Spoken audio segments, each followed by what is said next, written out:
2024 November 2 തൊഴിൽ വാർത്തയിൽ വന്ന കറന്റ് അഫയേഴ്സും അതിന്റെ വിശദാംശങ്ങളുമാണ് ഈ വീഡിയോയിൽ പറയുന്നത്. ഈ വീഡിയോ പാർട്ട് 2 ആണ്. ഇതിനു മുമ്പുള്ള വീഡിയോയുടെ ലിങ്ക് കമന്റ് ബോക്സിൽ ഇട്ടിട്ടുണ്ട്. കാണാത്തവർ അതും കൂടി കാണുക. ആഗോള പട്ടിണി സൂചികയിൽ ഇന്ത്യ 105-ാം സ്ഥാനത്ത്.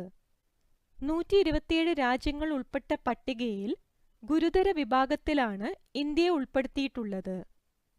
27.3 ആണ് ഇന്ത്യയുടെ സ്കോർ. യൂറോപ്യൻ സർക്കാരേതര സംഘടനകളായ കൺസേൺ വേൾഡ് വൈഡും വേൾഡ് ഹങ്കർ ഹെൽപ്പും ചേർന്നാണ് പട്ടിക തയ്യാറാക്കിയത്.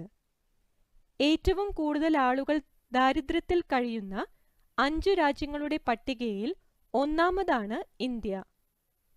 ഇന്ത്യയിൽ 23.4 കോടി ആളുകളാണ് ദരിദ്രരായുള്ളത്. പാകിസ്ഥാൻ, എത്യോപ്യ, നൈജീരിയ, കോങ്കോ എന്നിവയാണ് മറ്റു 4 രാജ്യങ്ങൾ. 2023-ൽ 125 രാജ്യങ്ങളുടെ പട്ടികയിൽ 111-ാം സ്ഥാനമായിരുന്നു ഇന്ത്യക്ക്. ഇന്ത്യൻ ജനസംഖ്യയുടെ 13.7% പോഷകാഹാരക്കുറവുള്ളവരാണ്. 5 വയസ്സിന് താഴെയുള്ള 35.5% കുട്ടികൾക്കും വളർച്ച മുരടിപ്പുണ്ട്. 2.9% പേർ 5 വയസ്സിനു മുൻപ് മരിക്കുന്നുമുണ്ടെന്നാണ് റിപ്പോർട്ട്. ദേശീയ സൈബർ സുരക്ഷ പ്രോത്സാഹിപ്പിക്കുന്നതിനുള്ള അംബാസിഡറായി ചലച്ചിത്ര താരം രശ്മിക മന്ദാനയെ നിയമിച്ചു. കേന്ദ്ര ആഭ്യന്തര മന്ത്രാലയത്തിനു കീഴിൽ പ്രവർത്തിക്കുന്ന സൈബർ ക്രൈം കോർഡിനേഷൻ സെന്ററാണ് സൈബർ സുരക്ഷ സംബന്ധിച്ച് ജനങ്ങൾക്കിടയിൽ അവബോധം വളർത്തുക എന്ന ലക്ഷ്യത്തോടെ നടിയെ അംബാസിഡറായി നിയമിച്ചത്. ബ്രിട്ടീഷ് നിർമ്മിത റോബോട്ടായ എയ്ഡ വരച്ച ചിത്രം ലേലത്തിനൊരുങ്ങുന്നു.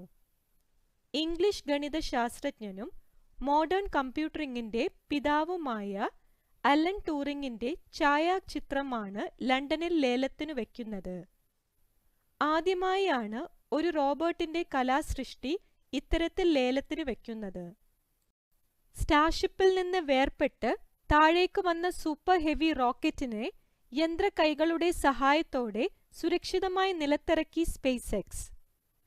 ഒക്ടോബർ 13-ന് നടത്തിയ 5-ാം സ്റ്റാർഷിപ്പ് പരീക്ഷണത്തിലാണ് ഇത് സംഭവിച്ചത്. ടെക്സസിലെ ബൊക്കാച്ചിയയിൽ നിന്നായിരുന്നു പരീക്ഷണം. 12 നില കെട്ടിടത്തിന്റെ വലിപ്പമുള്ള ഒരു ബഹിരാകാശ വിക്ഷേപണ വാഹനത്തെ വിക്ഷേപണത്തിന് ശേഷം ഭൂമിയിൽ സുരക്ഷിതമായി പിടിച്ചെടുത്തത് മെക്കാസില എന്ന യന്ത്രകൈകളാണ്.